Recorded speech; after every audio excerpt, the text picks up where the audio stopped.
மறைந்த நடிகை மனோரமா அவர்களின் உடலுக்கு அஞ்சலி செலுத்திவிட்டு நடிகர் சிவகுமார் செய்தியாளர்களை சந்தித்து வருகிறார். அதன் நேரடி காட்சிகளை பார்க்கலாம். ஆதாரத்துக்கு இருந்தாலும் வாழ்க்கையில் மிகப்பெரிய எல்லையை தொட முடியுங்கிறதுக்கு உதாரணம் இந்த அம்மையார். அப்பா ஒரு கௌரவமான குடும்பத்தில் பிறந்தவர். ஆனால் இந்த பாப்பான்னு சொல்லக்கூடிய மனோரமா பிறந்த உடனே அம்மாவையும் குழந்தையும் வீட்டை விட்டு வெளியே அனுப்பிட்டாங்க. பச்சை குழந்தையை வச்சுக்கிட்டு பள்ளத்தூர் பகுதியில் இவங்க தாயார் சொன்னால் நம்ப மாட்டேங்க, வீட்டு வேலை செய்து இந்த குழந்தையை காப்பாற்றினார். முறையாக பள்ளிக்கூடத்துக்கெல்லாம் போகிறதுக்கான வாய்ப்புகள் கிடைக்கல. ஆனால் திருஞான சம்பந்தம் மாதிரி ஞானத்தை இறைவன் அந்த குழந்தைக்கு முதலே கொடுத்துட்டான். பக்கத்தில் தியேட்டர் இருந்ததுன்னா அந்த தியேட்டர்களில் போய் வெளியே நின்று தியேட்டர்களுக்கு போய் உள்ளே போய் படம் பார்க்கறதுக்கு காசு கிடையாது. தியேட்டர்களில் வெளியிருந்து அது சவுண்ட் பாக்ஸ் கேட்குற பாட்டை வச்சு தியாகராஜ பாகர் பாட்டில் 7 வயசில் இந்த பெண் குழந்தை மிகப்பரமாக பாடும். அதுக்கப்புறம் 7-8 வயசுக்கு அப்புறமா அந்த பள்ளத்தூர் வட்டாரத்தில் எங்கெல்லாம் நாடகம் போடுறாங்களோ அந்த நாடகங்கள் பூரா இந்த பாப்பா போய் நடிக்கும். அந்த மாதிரி நடித்து கிட்டத்தட்ட ஒரு 50 மைல் சுற்றளவில் கோபி சாந்தா அப்படின்னா ஒரே பெண்மணி தான். எந்த வேஷம் கொடுத்தாலும் கேபி சுந்தராம்பாள் அம்மையார் மாதிரி எந்த வேஷம் கொடுத்தாலும் செய்யக்கூடிய திறமைசாலியாக இந்த ஒரு பெண்மணி 1958 சென்னைக்கு வந்தாங்க.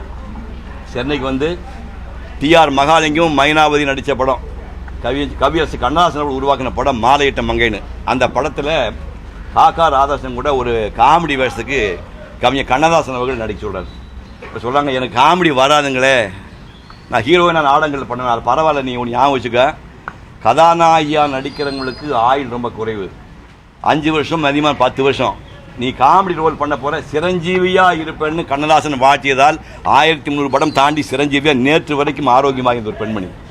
நீங்கள் பாதி ப்ரெஸ் வந்திருப்பீங்க. சென்ற வாரம் கரெக்டாக போன ஞாயிற்றுக்கு போன சனிக்கிழமை அன்னைக்கு அந்த பத்திரிகையாளர்கள் மூத்த பத்திரிகையாளர்கள் ஒரு பாராட்டு விழா ஏற்பாடு பண்ணியிருந்தார் தியாகராய ஹாலில். அந்த ஹாலில் 1952 பராசக்தி படம் வந்தபோது பராசக்தி படத்துக்கு ஒரு பத்திரிகை பரபிரம்மம்னு கிண்டல் பண்ணி விமர்சனம் பண்ணியிருந்தாங்க. அது கலைஞர் அவர்கள் அந்த பரபிரம்மங்கிற தலைப்பை வச்சு ஒரு நாடகம் எழுதி சிவாஜியை ஊரூராக போய் கட்சிக்காக நாடகம் போட சொன்னார். அந்த நாடகத்திலே எழுதப்பட்ட புறநானூற்று தாய் அந்த வசனம்தான் மனோரமா அவர்கள் அன்னைக்கு போன வாரம் சனிக்கிழமைக்கு போயிருந்து குடிசைதான் ஒரு புறத்தில் கூறிய வேல் வாழ் வரிசையாக இருக்கும்னு அந்த டயலாக். மொத்த டயலாக் 7 நிமிஷம். இந்த அம்மையார் போன வாரம் சனிக்கிழமைக்கு அந்த 7 நிமிஷம் அந்த டயலாக் பேசினாங்க. அது பேசி இன்னொரு டயலாக் ஏஎல் நாராயணன் எழுதி கொடுத்தது. அவர் பிரமாம காமெடி மெட்ராஸ் பாஷை எழுதுவார். அந்த டயலாக் இத்தனை ஆண்டுகளாகி உடம்பு கீழே போய் கூட எல்லாரும் முன்னாடி செஞ்சு காட்டணுக்கா அன்றைக்கி அதை நடிச்சு காட்டினாங்க. அப்படி காமெடி நடிகையாக வந்தவங்க அந்த காலத்தில் நீ சாரங்கபாணி, டிஆர் ராமச்சந்திரன், கேஏ தங்கவேலு, நாகேஷ், அந்த பக்கத்தில் சந்திரபாபு, ஷோ, சூரியராஜன், எஸ்எஸ் சந்திரன், விவேக், வடிவேல், அத்தனை காமெடி நடிகர்கள் இவங்களோட நடிக்காத நடிகர்களே கிடையாது. அந்த மாதிரி கடைசி மூச்சு வரைக்கும் நடிக்கக்கூடிய வாய்ப்பு கிடைச்சவங்க. எஸ்எஸ்ஆர் அவர்களுடைய நாடகங்களில் மெட்ராஸ் மாலையிட்ட மங்கை முடிச்சுட்டு எஸ்எஸ்ஆர் நாடகங்களில் கதாநாயகியாக நடித்தவங்க ஞாபகம் வச்சுங்க. எஸ்எஸ்ஆருடைய மொத்த நாடகம் எஸ்எஸ்ஆர் நாடக மன்றத்தின் கதாநாயகி மணிமகுடம் கலைஞர் அவர்கள் நாடகம் எழுதி கொடுக்குறாரு மணிமகுடம்னு. அந்த மணிமகுடம் திரைப்படமான போது மனோரமா அவர்கள் நடித்த வேஷத்தை தான் ஜெயலலிதா அவர்கள் நடித்தார்கள் கதாநாயகியாக. அப்படி நடிக்க ஆரம்பித்து ஏபி நாகராஜன் அவர்களுக்கு மனோரமா அவர்கள் நான் தான் செல்ல குழந்தைங்க. மனோரமா அவர்கள் ஏபி எடுத்த படம் நீ திருவிளையாடு பார்த்தா திருவிளையாடு பாருங்கள், கந்தன் கண்ணை பாருங்கள், சரஸ்வதி சோதனை பாருங்கள், அது எடுத்துகிட்டு எல்லாம் பாருங்கள். எத்தனை படங்கள் பார்த்தீங்கன்னாலும் அந்த ஒரு திருமலை தெங்குனி படம் நம்ம கம்ப்ளீட்டாக போய் ஒரு மாதத்தில் வெளியூர் போய் படமாக்கணும். அதில் ஒரு பால்கார முன்னியமான ஒரு வேஷம் பண்ணியிருப்பாங்க. பாடணும்னு மனசுக்குள்ளே ஆசை நிறைய கீது, ஆனால் பாட சொல்ல பயம் முன்னே நிற்கிது பாட்டு பாடுவாங்க. வாபாத்தியாரா ஊட்டாண்டான்னு ஒரு பாட்டு பாடிப்பாங்க. கேட்டேலா நோக்குன்னு ஒரு பாட்டு பாடல்களையும் பாடிக்கிட்டு சந்திரபாபு கூட போலீஸ்காரன் மகளோட பாடிப்போம். பிறந்தாலும் ஆம்பளையாக பார்க்கக்கூடாது இந்த அம்மா பேரில் பாடிப்பாங்க. அந்த மாதிரி பாடவும் தெரியும், டான்ஸும் பண்ணுவாங்க, கள்ள பாட்டு டான்ஸ் பண்ணுவாங்க. சகலமாக பண்ண பெண்மணியை கண்காட்சி படத்தில் ஏபி நாகராஜன் 9 வேஷங்கள், சூரியராஜன் டிடெக்டிவ் கேஷம் போட்டு நானும் குமாரி பத்மினி நடித்ததில் அது 9 வேஷம் போட்டு துப்பறியும் கேரக்டரில் மனோரமா அவர்களும் சூரியராஜன் 9 வேஷம் போட்டு நவராத்திரி சிவாஜியமாக நடிக்கிற வாய்ப்பு கொடுத்தாரு. அவங்க நடித்த படங்கள்லேயே ஏபிஎன் படங்களில் நீ யாரும் மறக்க முடியாது. நீங்கள் தில்லனா மோகன், ஜில்ஜில் அம்மாமணி, சிவாஜியை பார்த்துட்டு என்னடா நம்ம சாப்பிட்டுவா போடுறதுன்னு ஃபீல் பண்ணுற அளவுக்கு அற்புதமாக பண்ண படம். ஏவிஎம்மில் உயர்ந்தமன் படத்தில் நான் நடித்த படத்தில் அந்த அம்மா நடித்தாங்க.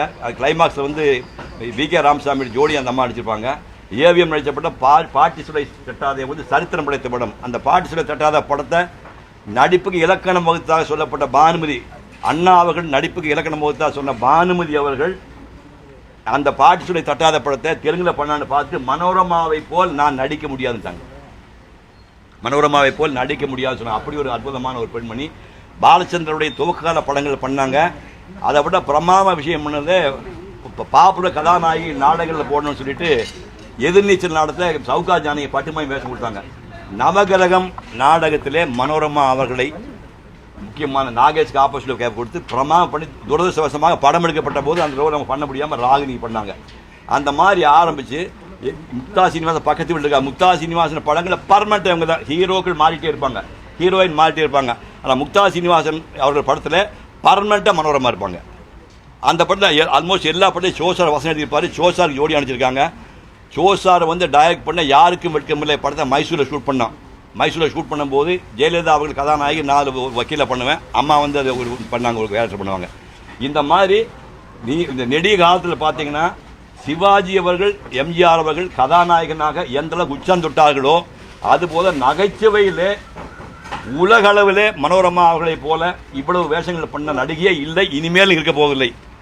மிகப்பெரிய பாக்கியம் என்னன்னா பாய் போட்டு படுத்து நோய் வந்து பிடித்து பல நாள் கிடந்து மடிவதா முடிவு அப்படி ஒரு டயலாக் கவனம் செஞ்சிருப்பார். அதை மாதிரி வந்து சென்ற வாரம் நீங்கள்லாம் பார்க்குற மாதிரி அற்புதமாக நடித்த பெண்மணி இன்று விடைபெற்றுக் கொண்டார்.